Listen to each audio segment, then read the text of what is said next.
welcome to this month's Pacecast. I'm Anita Pace, Managing Director of Pace, and it's great to have you with us. This month, I'm delighted to say that our special guest is Matthew Hodgson, who's the Director of award-winning micro brewery, Great Newsome Brewery. Hi, Matthew. Hi. It's great to have you with us today, and thanks for joining us. So as always, we've asked our guest, Matthew, to bring in an object or an item that's very special to him and meaningful to him. So I don't know what he's brought in, and I'm looking forward to hearing and seeing what it is. Well, Anita, I have brought with me, this was a really difficult one, by the way. You set me a real challenge. This is a picture that I walk past every morning because it's on the landing outside our bedroom. And it's a picture from, we think, the late 40s or early 50s. It's an aerial shot of where I live, where the brewery's based at Great Newsome. And it reminds me in many ways how things have changed.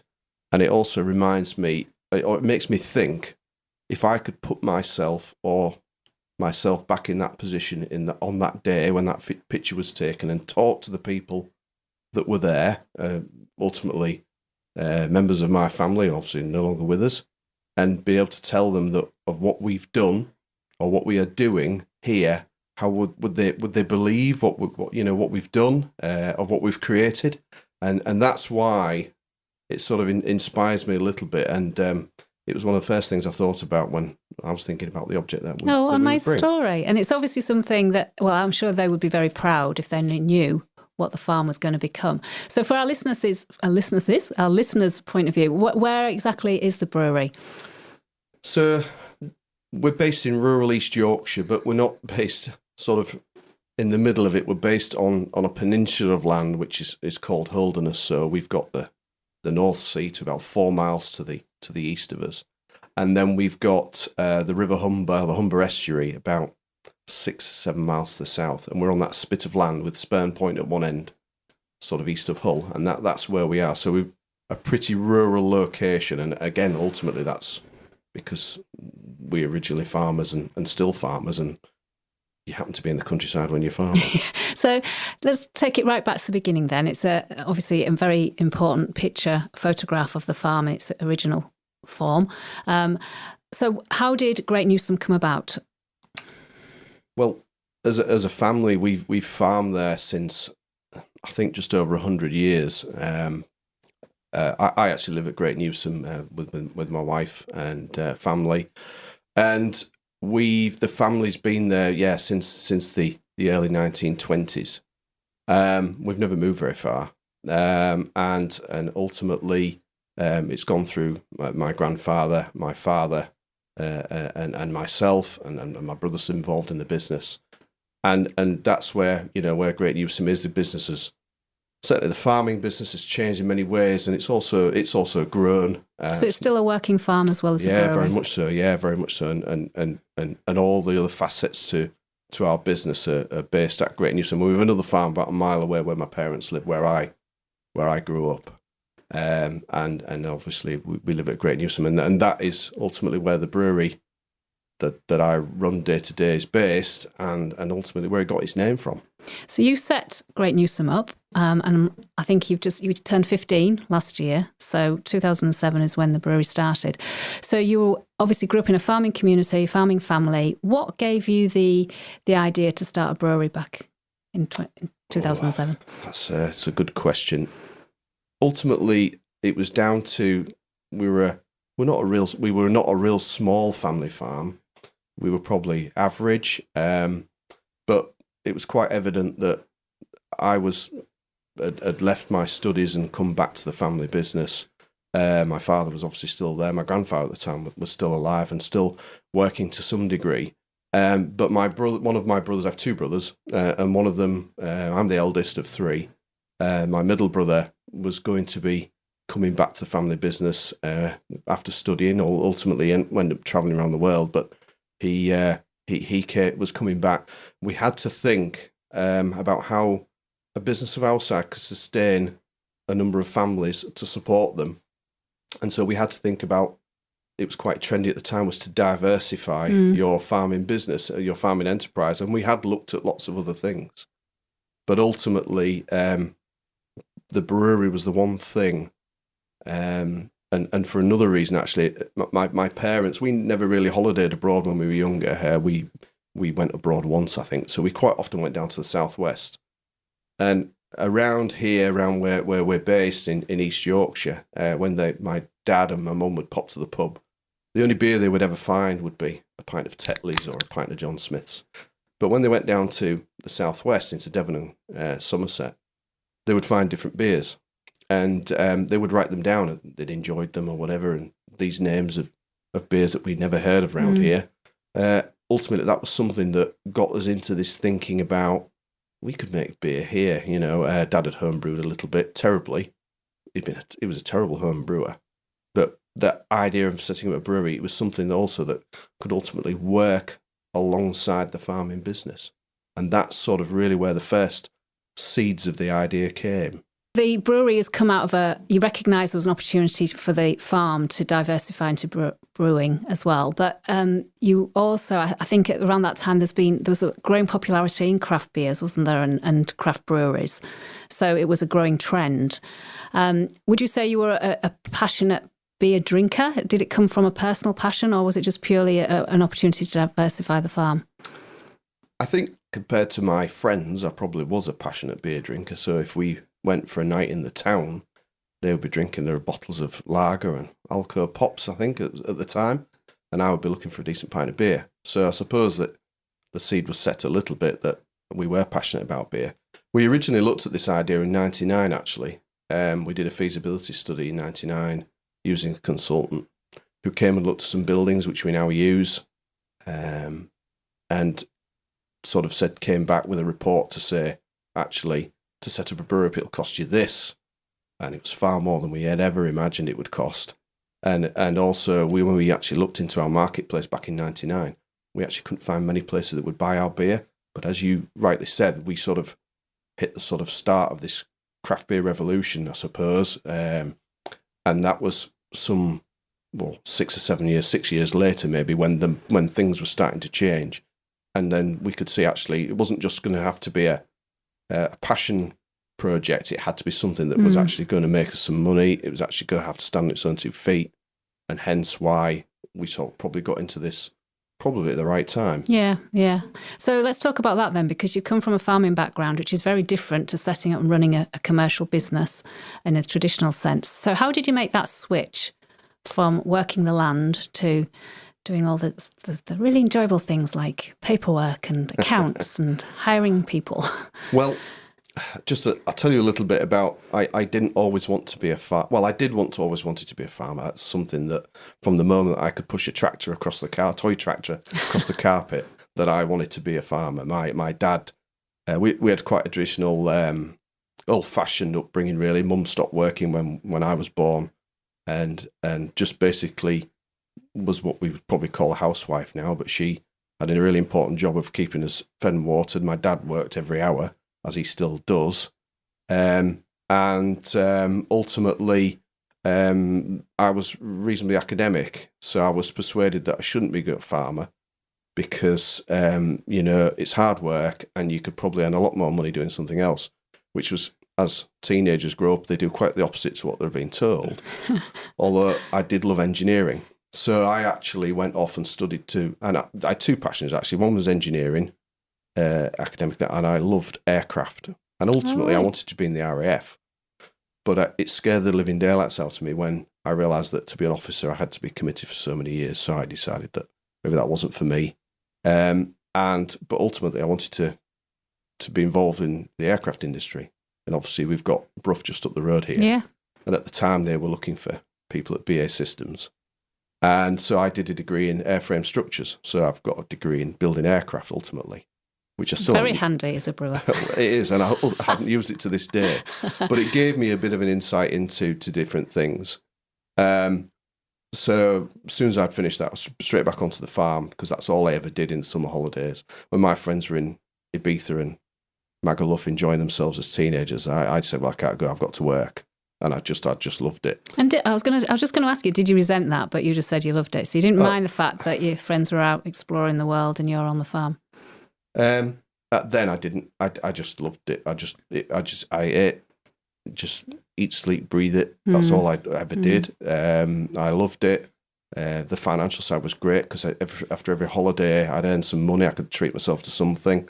So I just love that thought of working hard, earning some money, and also contributing to the family business. And we also had a good time as well. Don't get me wrong, harvest was hard work, but it was the time of year that we love. So summer holidays, as soon as the school bell went and we finished on the last day of school, I was on the farm. That's what I wanted to do. But ultimately, getting back into family business, it's tough. It's not easy. It's not easy in any business, but farming has certainly gone through a lot of changes in the last 25 years, and it's ultimately going to go through some huge changes in the next few years. And, we had to think, my day-to-day thing really at that time was going on the farm. We have livestock, we have arable, so we grow crops. My brother was back on the farm by this time, so we had designated little things that we could do. And ultimately, I did some jobs on the farm, and I thought, can I see myself doing this for the next, till I retire? And I thought, actually, no, there must be other things that we can do, but still be involved in the family business and still involved. And ultimately, one of the things that I really was given the chance was Dad's always been very hands-off. So I've got friends who've got farming businesses where their father or their parents are very much in control and restricted on what they can do. I mean, they might be the same in lots of other family businesses. But Dad was very good at letting us actually get on with what we wanted to do. So, when an idea like a brewery came along, he said, well, if we think that's going to work, then I'll let you, more than happy for you to go ahead and look into it. So that's what we did. But a lot of what we did in the brewery, once we got the brewing started, was very similar to, and it's the same with starting any business, is very much the same as what it was on the farm. Hard work, getting stuck in, having to, especially with a new business, having to do lots of the things that ultimately, hopefully in the future, you'll get other people to do, but you're doing yourself. I was going to say, so presumably in those early days, it was just you wearing multiple hats, doing all the roles within the business. Yeah. Making the beer was only a very, very small part of actually your day-to-day. It was cleaning the barrels, that was delivering the beer, it was speaking to the customers, it was collecting any money that was owed. This is for social media as well, so there was none of that marketing element really that went So when on. you set the brewery up, did you have a vision back then in those days of what the future was going to be for Great Newsome? Did you have a big plan, a big idea about, the scale and ambition behind the business, or was it a case of just trying it out, going day to day and seeing where you got to? I think we did have a 5-year plan. We had a 5-year plan at the start. We took out a small business loan. We'd managed to get some grant funding. And we had a 5-year plan. And at the end of that 5-year plan, if it hadn't worked, we could have sold everything that we'd invested in and move on. We owned the buildings anyway, so it didn't really matter. My vision in my head, I think, was that, within 5 years, we'd at least be employing a couple of people. That would be good, take the pressure off. A couple of people outside the family. Outside the family, sorry, yeah. So originally, when we first started, as I say, I was doing everything. But I actually got my mum selling beer from the kitchen. So I'd give her a list every day of what we had available. And she just had a list of phone numbers to ring. And she, obviously, as I said before, she'd never really done anything like that. And this is selling to trade? Yeah, this is selling to the trade. And she was our first salesperson from the kitchen while she was baking. So, and can you remember who your first customer was? Sorry, I put you on the spot there. Yeah, you did. I always remember there was one, we did the first batch of beer, and it's our most popular beer, even to this day, Select Dust. So it was our original beer. And we sent 4 casks of beer out, maybe 5. And we'd heard back from every customer apart from one. And it's a pub, I'm not going to mention the name because it's a pub we supply now, but different owners. And everybody had got back to us and fed back to us and said, actually, the beer was really good, really enjoyed it. And one pub never got back to us, so we ended up chasing this landlord. And he eventually got hold of him and he said, I didn't like your beer at all. My customers didn't like your beer. He said it was, so the beer in question, Select Dust, is quite pale. And at that time, cask beer, traditional beer, wasn't pale at all. Yeah. he said, what did he say? He said, my lager drinkers didn't like it because it looked like lager, but it tasted like a bitter. And my bitter drinkers didn't like it because it tasted like a bitter, but looked like a lager. And he said, I'll never buy any beer off you ever again. And actually, let's say 15, 16 years on from that, we supply that pub regularly with Select Dust. So ultimately, something's changed in the meantime. Either the customers' tastes have changed or what. Obviously, it's not the same landlord. But yeah. But the market's moved on as well, isn't there? Because there's so many craft beers and different shades of beer and ales. And I'm not a beer drinker, so forgive me if I'm using the wrong terminology. But if I think about Great Newsome, though, there's two things that stand out to me. It's the novel names you choose for your beers, which I want to explore, and then obviously the dog. Okay, So firstly, Select Dust, where did that come from? Again, we're digging into the family again. It's been very difficult. It's one of the hardest things. You're talking about making names up for beers. Really, really hard. It gets harder. But Select Dust was quite an easy one, actually, early in the day. My grandfather, who lived at Great Newsome, the story behind that one is that we bought a new combine harvester, and it was a little more modern than the one we had before. And I think he took one look at the slightly early computer in it, and I think it frightened the living daylights out of him. So he decided that it was time to pass on the baton to somebody else. So he decided he didn't want to drive this new machine. But I think after a few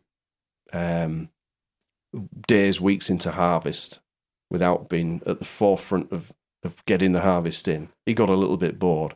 So he went to a local dealership and found an old red Massey Ferguson combine in a bed of nettles. And I think he probably begged it. I've probably never been paid anything for it. And it didn't have a cab on it. And he got it going, and off he went. And he was there helping with the harvest with this old machine. And we have a photograph back in the brewery of him covered head to foot in dust, because there was no health and safety so much. It was covered in dust. And although he wasn't a big drinking man, he couldn't wait at the end of the day to, as he said, select the dust, to have a small beer, one of those little stubby beers. He would have one of those at the end of the day, and that's where it came from. And that's been quite an easy one. That was quite an easy one at the time. As I say, ultimately, as time's gone on, it's become harder and harder to come up with original names with a good story. I was going to say, so it's important there's a story behind each of the names. Yeah, good story. Yeah. You've got to think at the back of your mind, you need an image to go with that story. So, it's thinking of all those things. Well, that's what I say to everybody. If we're coming up with a new beer name, those are the three criteria that we've got to fill for it to be a good name. And it's really hard.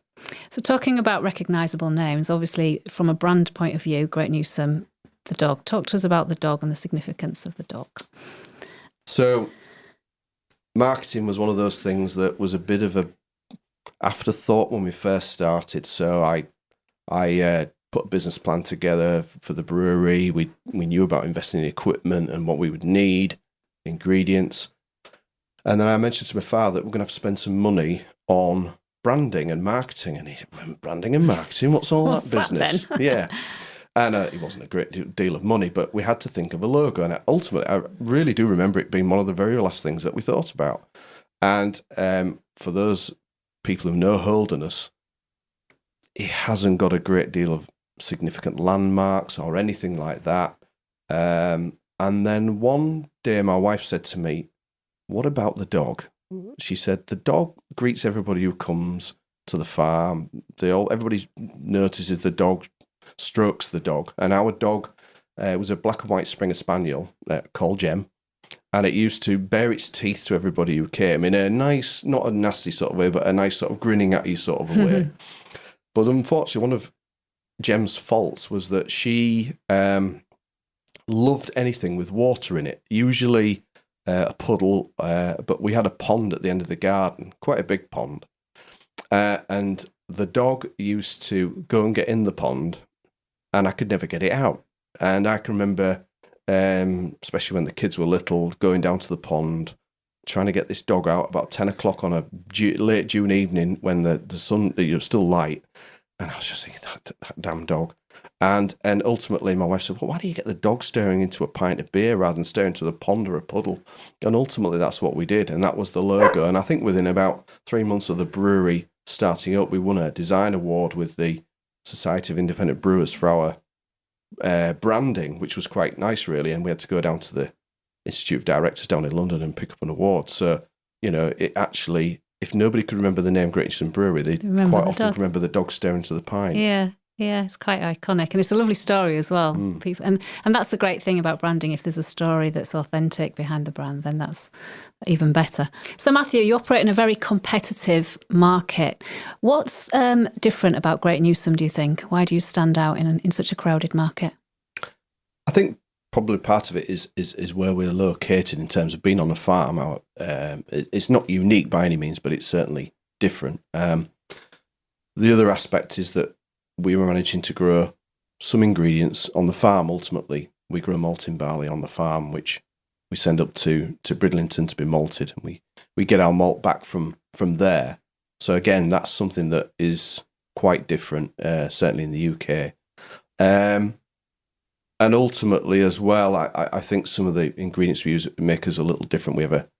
We have our own sort of house yeast strain, which again is unusual for a brewery of our size. It's one of the things over the last 16 years that's given me sleepless nights. But ultimately, without it, you can't make beer, and that's been a bit of a challenge.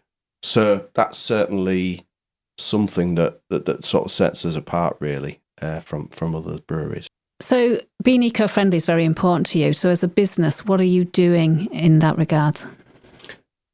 Ultimately, as a family business as a whole, of the businesses that we run, we've been doing a lot of things in recent years to do with environment, to do with being more sustainable. Certainly in our farming practices, we've made some huge changes. In fact, when I left this morning, we were busy planting wild bird seed mixes and bumblebee mixes for field corners, and ultimately that's rubbing off into the brewery as well. And what we've done a little bit in recent months is to celebrate that has been, we created a range of beers based around the butterflies that we know we can now find on our small farm in East Yorkshire, and sort of celebrate that. And ultimately, I think that's part of the direction that we're probably going to take going forward, and many businesses is to look at the impact we have as a business on our environment and our surroundings. And to be fair, and I'm as guilty as anybody, as farmers and as people who live in a really rural area, we take a lot of it for granted, and it's only when we get people down to see us and they say, well, what a fantastic place, and ultimately we have to pinch ourselves and we take a lot of that for granted. And just picking up on the butterfly, that's another great story, the butterflies behind the Chrysalis range. And when I think about those and that eye-catching branding that is associated with those beers because of the colours, the beautiful colours. So again, it's a very authentic story, which I think really works from a positioning point of view. Interesting you talk about people coming to the farm and being delighted with what they find. You do encourage people to come regularly because you have an event, which I know is coming up in June. Do you want to tell us a bit about that? Yeah, we have. So this year it's held on the 16th and 17th of June. Which is a Friday and Saturday. It is. And it started, probably about 7 or 8 years ago. Ultimately, we called it an open afternoon, and I think about 20 people turned up. And then it grew from that into a bit of a beer festival. And it's moving more now to like a festival where it's not just for middle-aged beer drinking men. It's for everybody. It's for families. It's for people to come down. I think we've got about 100 camping pitches taken up this year for motorhomes and tents and the like. And it's just a really good couple of days of being outside, some good beer, some really good music. So we get some local bands involved. We have some food vendors there, and we've introduced a few local craft stalls and people this year to try and sort of involve that. And ultimately as well, we get involved with supporting local charity. Sometimes charities that perhaps get a little bit left behind. And I think over the years we've certainly raised in excess of £16,000 for local charities. Everybody from the local Dove House Hospice, the Daisy Appeal, Yorkshire Ambulance, and last year we did it for a charity called the Daniel Wilkinson Foundation, which is a charity set up by the parents of Daniel Wilkinson, who's somebody who had a sudden sort of an acute heart condition that was unknown Undetected, about, and unfortunately he passed away on playing sport. And so his parents have set up a charity to sort of look at educating people and defibrillators in sports clubs for young people. So that's something where we've been trying to give back to the community in many ways. And I think what's coming through, and certainly having worked with you over the last few months, being part of the local community and giving something back is really important to you and the business. So I'd just like to explore further a bit about running the business. As a business leader, it's very challenging. And you said earlier about things keeping you awake at night, and you mentioned the yeast and making sure it's doing its job.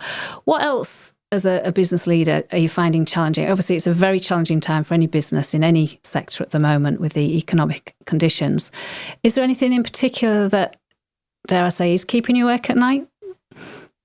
I try to avoid things keeping me awake at night by distracting myself, but certainly, I mean, over the last three years, we've had plenty to keep us awake.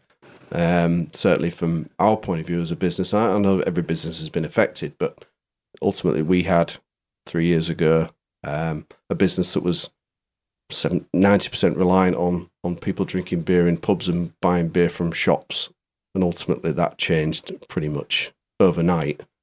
What was keeping me awake at that time was we just made our biggest investment in 2020 on a new brewery. January 2020, we just commissioned it. We also had, employees to think about. So those sorts of things, and how we changed the business very, very rapidly, pivoted the business to e-commerce, which ultimately we could have shut the doors.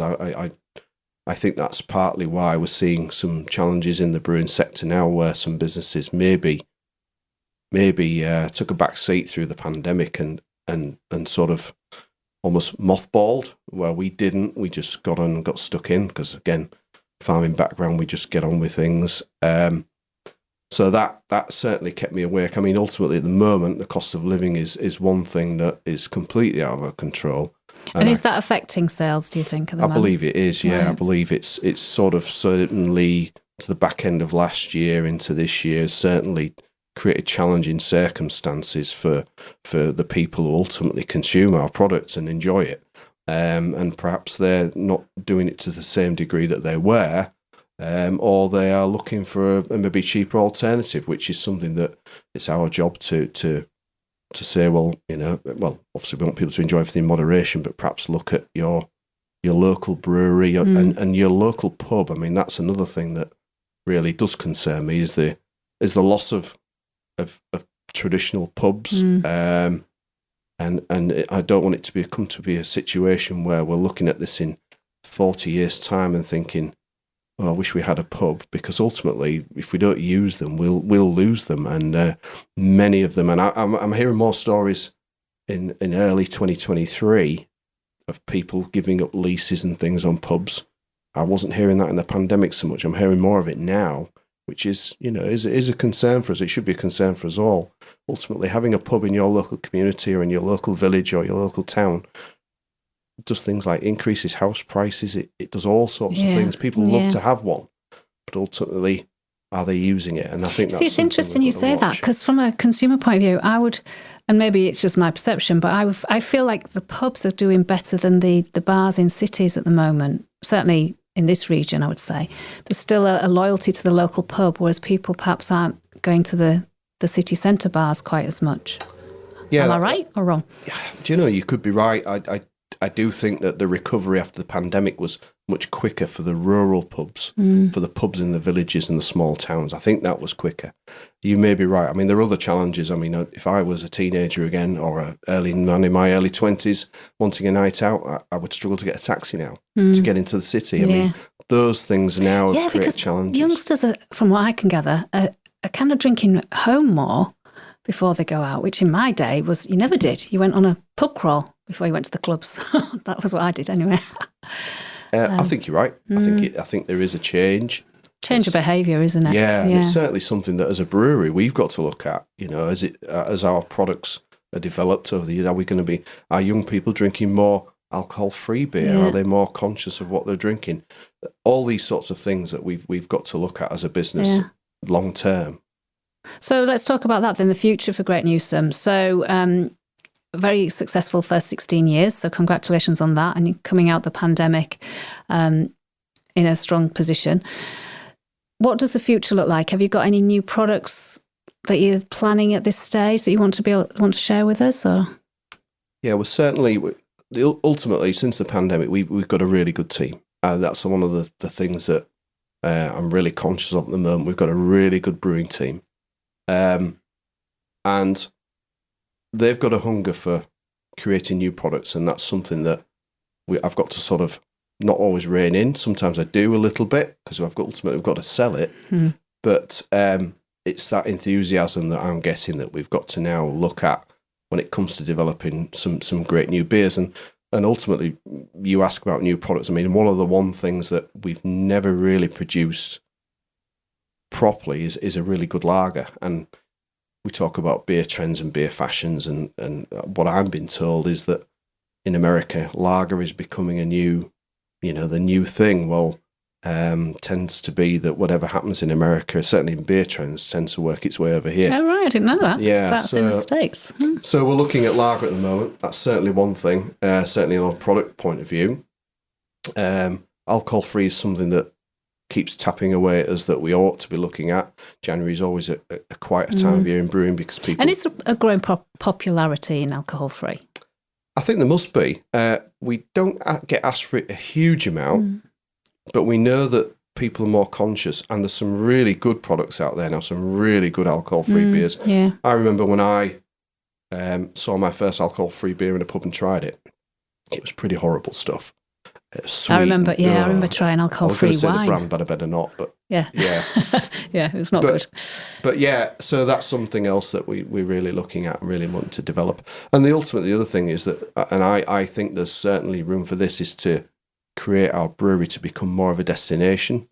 I've been to some really good breweries in some really remote places that the doors are open 7 days a week for you to go and enjoy a beer and see where it's made. And ultimately, at the moment, we're not able to do that. So that's certainly part of the short-term plan, medium-term plan is to sort of open the doors a bit more. And can people look around the brewery when they come to the festival? Are the doors open for that? Yeah, well, we're hoping we did, because we've had to resite the festival a little. It used to be right outside the brewery. Now it's grown to a point where it's had to go into a field, which is across the road from the brewery. But this year, we're looking that perhaps for people who've stayed over on the Saturday morning, that we'll perhaps do a brewery tour so people can come and have a look around, because people have fed back to us that they miss not being able to look around the brewery, so we'll do that. So 16 years on the board at Great Newsome. I'm sure you've, like me, running a business, learnt a lot, made a few mistakes along the way. Is there anything that you would have done differently with the benefit of hindsight that you want to share with us? I would have got more help early on. Right. I think ultimately, I'm guilty of trying to be everything and, be a bit of a hero and try and do everything. And I think certainly in the first 5 or 6 years that I should have perhaps taken more help. When you say help, do you mean just physical help in doing the doing, or business advice? A bit of both, really. I think really, certainly the help as in physical help, I should have taken on more of that early on. That would have sort of helped things, and perhaps it helped our growth a little bit quicker. Business help, yes, I think that probably would have also helped to some degree. And it came to me a little bit some years later. I was fortunate to go and be selected to go on the Goldman Sachs 10,000 Small Businesses, which I'm not sure if you're familiar with, but I know there's 1 or 2 local people who've been on that. That was one of the best things. It was, from a business point of view, it was the best thing I've ever done. Being able to study at, University of Oxford Business School, meeting people from all walks of life, different businesses. That was the biggest eye-opener, and I learned a huge amount, made some really good friends out of it as well.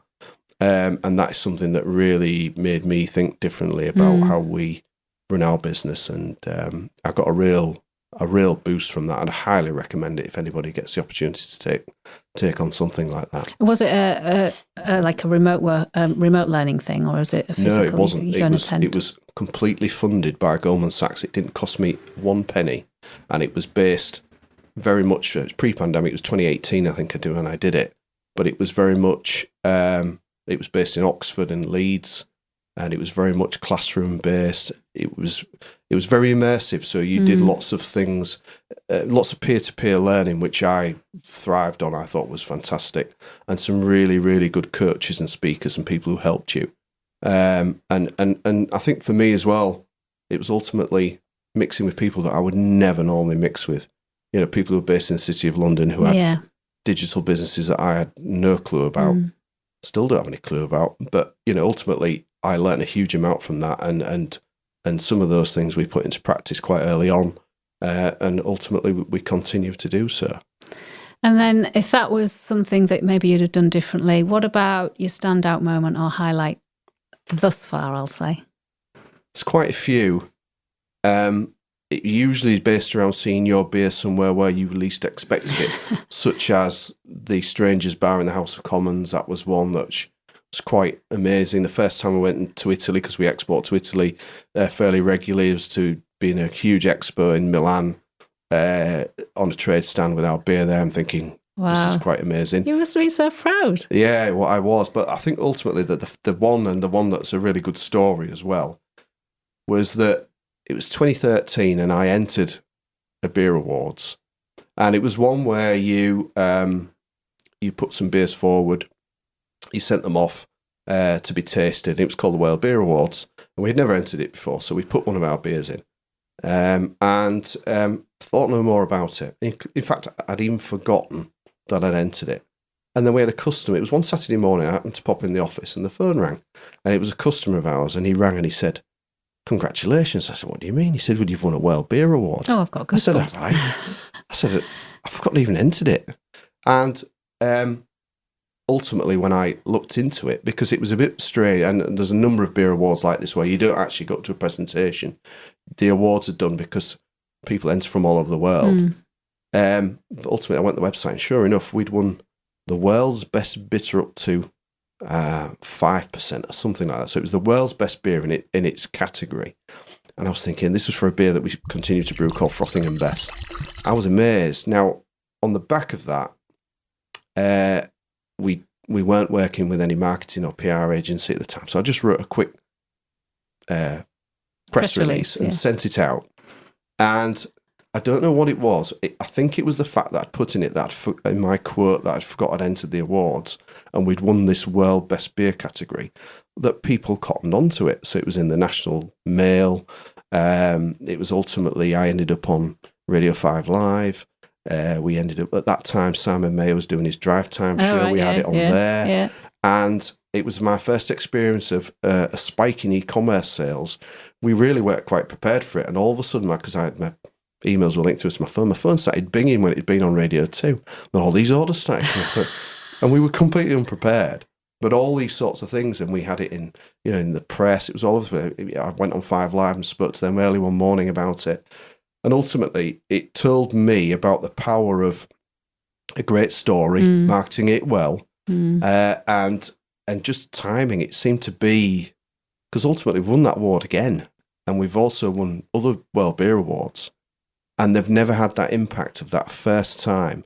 It got us a listing in a supermarket, got us all sorts of things. And is it your best-selling beer? And it isn't, no, it's not now, but it's the one that wins. So you quite often find with breweries that their best-selling beer doesn't always win all their best awards. Right. So Select Dust is our bestseller by some margin. But the Frothing and Best is, again, one of our early beers that we've been brewing for years. But it wins most of the awards. It just seems to. And again, we talk about moments and we export to Italy. It is the one, it's the best-selling beer that we sell over there by some degree. So it's interesting. It's those are some of the moments. I mean, just awards and actually seeing your beer somewhere that you just least expected it. That must be special. So I've got to ask you one last question, just because I'm conscious of time. But your favourite then, out of all your family of beers, which is your favourite? Oh, it has to be the Select Dust, just because it's the original. First, it's the one we sell most of. And actually, do you know, as I've grown a bit older, I tend to not want to drink something too strong. And all I can think is, if anybody ever pops around on a summer's evening and the sun's out, come and have a beer in the garden, bottle of Select Dust, sat in the garden, chatting to some friend or somebody who's popped round, that is for me, the best beer moment. So yeah, I'm going to ask you another question that's just sprung to mind, but do you ever drink any other beers that aren't yours? Oh, I do. Yeah, you do? Yeah, all right. You don't have to name them. I'm just curious. Yeah. Well, one thing we do in the brewery, actually, and we're going to do it today, actually, when I get back this afternoon, is we're going to pick a box of beers from an online store of beers, because it helps stimulate the guys in the brewery sort of mind about what we can brew. What a hard job. Just let's spend Friday afternoon drinking other people's beers and a bit of market research. Yeah. Great. Okay, well, as has become our tradition, I have a question that was left by our last guest. The last guest didn't know who was doing the Pacecast today. So if you don't mind, I'm going to ask you the question, and hopefully it's not too tricky. I'm just putting my glasses on so I can read it. The question is, what advice would you give to your 18-year-old self regarding your future career? That's a really good question. I think I'd be telling myself to think long and hard about what I wanted to do, because ultimately you're quite often doing it for a very, very long time. And I think the thought that think about whatever you do, you've ultimately got to also enjoy it as well, because again, you're doing it for a very long time. I think that was something that I probably would tell myself back then. It probably wouldn't have changed anything that I would have done, but I think ultimately you've got to think that whatever you're doing, you've got to enjoy it, because we're here for the long haul. So that's a nice point to end on. So I'm getting from that you are enjoying it and you wouldn't change anything. I am, yeah. Great. Thank you. Excellent. Thanks, Matthew. I've really enjoyed chatting to you today, and thanks for coming in. I look forward to hearing about the festival, and I'm really looking forward to trying your new lager. Thank you very much. Thank you for having me. No problem at all. So that's the end of this Pacecast. As always, we'd love to hear from you. And if you've got any comments or suggestions about who we should interview, please drop us a line on our social channels. And until next month, that's it. Bye-bye from me.